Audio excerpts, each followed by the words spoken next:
This just exposed a fatal flaw in the Houston Rockets, as with a lackadaisical schedule structuring up until now, it finally reached a tipping point tonight and has Rockets fans concerned all over H-Town. We talk about it here today on Rockets Digest. Welcome, everybody. I'm Jace Andrews, and I appreciate you hanging out with me on the show.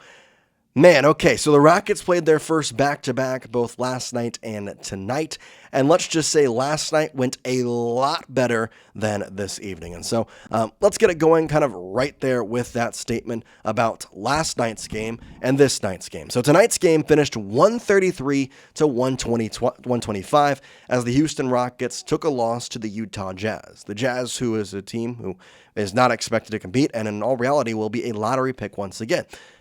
Not to mention, this comes just a night after the Rockets took down the Jazz 129 to 101. Why is this so concerning, though? What's different about last night where the Rockets won by nearly 30 points and then tonight where they just couldn't get the rebounding going? The defense felt very unstructured and unmotivated. Well, I think we first have to start with this. The Utah Jazz are not a good team. They are not. In fact, over their past, let's say 5 or so games, 6 or so games, they had a 4-game losing streak. And you go back through their past, 7 games, they've only won 2 games, one of those against you, which in theory you are one of the best teams in the Western Conference. And if you want to say, well, it's okay, you play back-to-back, yeah, somewhat, but the Lakers played them not back-to-back, but relatively close back-to-back, and they still won that second game, even though it was a closer game. So what's the difference? Why is this such a concerning thing? And in reality, why did the Rockets lose tonight? Well, I think it goes back to the Rockets' schedule and what they've been through up until now. Because until tonight, the Houston Rockets, they hadn't really been doing much in terms of their scheduling. They have not had a lot of back-to-back games, and they also had at one point 3 less games than anybody else in the NBA until this back-to-back schedule.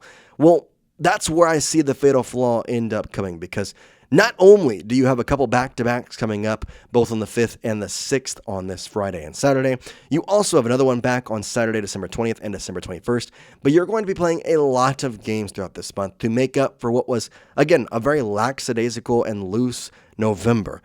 Why is that so concerning? Well, because tonight you faced a team that you should beat, and we've talked about the Rockets losing games they shouldn't, and overall just not looking as effective on games that have been closer to a prior game. Now, tonight I'm not going to put too much into it just because this was an intriguing game. Kevin Durant played 40 minutes and had 32 points. Alperen Şengün had 31, and Amen Thompson had 23. Overall, it was a very good showing from their starters. The bench, though, it struggled. Aaron Holiday played 33 minutes and went 3 for 10 from the field and only had 10 points.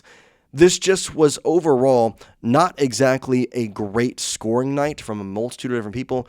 And if you look closely at Reed Sheppard, 23 minutes on a start, and he only got 9 points, which is, again, something we've talked about a lot. But if Reed Sheppard can't go, this offense and this team, for that fact, just kind of struggle to get off the boat. And so, what can be fixed? How can the Rockets avoid this in future games? Well, I think we first have to look at their defensive ability. And you face a Utah Jazz team. Yes, every NBA team is good, but you should not be allowing 29 points to Markkanen and 28 points to Keontae George when you heralded yourself as one of the better defenses in the NBA going into this season. Not to mention Kevin Love, who's 55 years old, getting 11 points off the bench, and Kyle Filipowski, a second-year guy, getting 12 points off the bench. Ultimately, the difference in this game was not the starters. It was the bench play. 12 points from Filipowski, 11 points from Love. Meanwhile, if you go back to the Rockets, 10 points from Aaron Holiday, 6 for Jason Tate, and then for Clint Capella, 2, nothing for Josh Okogie. That's really the difference in the game right there, is the bench. And I think I have to go to Will here, a guy who is very popular in the Houston X or Twitter world. I'm sure you follow him if you are closely in with the team. But he had this to say during the game, saying it was some of the worst defense and rebounding effort he had seen from this iteration of the Rockets. I don't think he's wrong. I really don't think he's wrong. The effort wasn't there, and when you look at the team stats, when you look at this game as a whole, it just didn't go well. You got out-rebounded by a team by 4, which you're the best rebounding team in the NBA. Now, I'm not going to say here and say that the Utah Jazz are not a good rebounding team, because by all accounts and all stats, they are actually a very good rebounding team. In fact, top 5 in the NBA.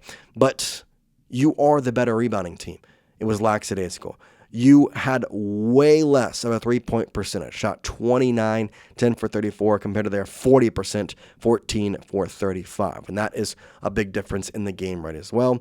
And you just never got up to a good lead. You're on the road. You're on your second game back-to-back. You got to come out hot. It didn't work. They got up to a 21-point lead at one point. You had a 4-point lead early in the game. It just never went your way. The points in the paint was in your favor. That's great, but it usually should be. They turned the ball over a little bit too many times, and 17 points were created off turnovers, whereas 12 for the Rockets. These stats just scream not the Rockets I know. And if you watch the game and if you kind of saw what this team looked like, you could see that it just felt like something was off. And that's where I think this flaw can come in and be an interesting part of this team. The biggest thing that I see is that a back-to-back is strenuous on them. And they played a lot of back-to-backs last year. In fact, last year, they were one of the better teams in terms of back-to-back games. And a lot of that was attributed to the ability of the double big, which, not to say they're not using it, but it just hasn't been as effective as it was last year in this year's rendition of the Houston Rockets. Now, one positive thing we can take away is Kevin Durant was away from the team for a little bit, came back against Utah in both these games, and performed really well. 25 points on Sunday's contest, and then tonight had 32 points. He did turn the ball over 5 times. That's not exactly great, but he also had 9 rebounds and shot 83% from the free throw line. Very good to have him back. Very good to continue growing on what we saw from Kevin Durant early part of the season. Need him more in some of the bigger games. I wanted to include the Denver game just specifically because that is a team that you're going to see in the the Western Conference.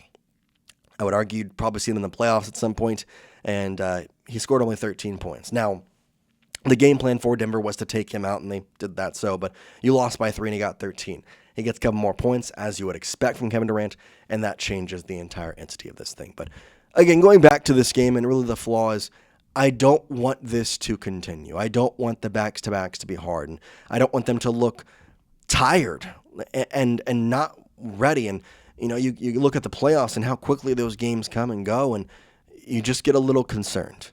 You just do. And luckily, this team has more experience after having last year, Kevin Durant helping that experience level. But again, at the same time, you're talking about guys who are going to be asked to do a lot more in this year's playoffs than what they were last year. Typically speaking, you're talking about Reed Shepard. You're talking about Jabari Smith, who was a bench player, and then Amen Thompson, who's going to be playing a pivotal offensive role in this playoffs. So it's going to be an interesting thing, but we can take a step back. We can understand that this was their first back-to-back. Their schedule has been really light, and maybe that is the reason, but that has to be fixed, and they got another back-to-back coming up against Phoenix and in Dallas on Saturday. So a bunch of good games for them to kind of rejuvenate themselves, figure back out, and get back into a positive rhythm and a positive network. So fingers crossed that's what can happen, but I do not want to have to talk about the lackluster efforts anymore, and I don't think we really have to. But again, some good things tonight. 23 from Amen, 31 from Alperen, 32 from KD.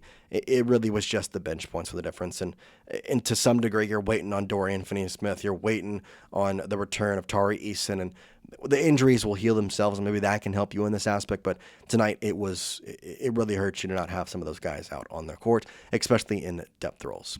That's what we got for you today on Rockets Digest. We do appreciate you hanging out with us and tuning in to today's show. I want to remind you to hit that subscribe button if you have not already. Going to be covering all of the games here for the Houston Rockets, so it's 100% free to keep your information right here at your fingertips on Rockets Digest. We appreciate you. We'll see you next time here on the show. Peace out, everybody.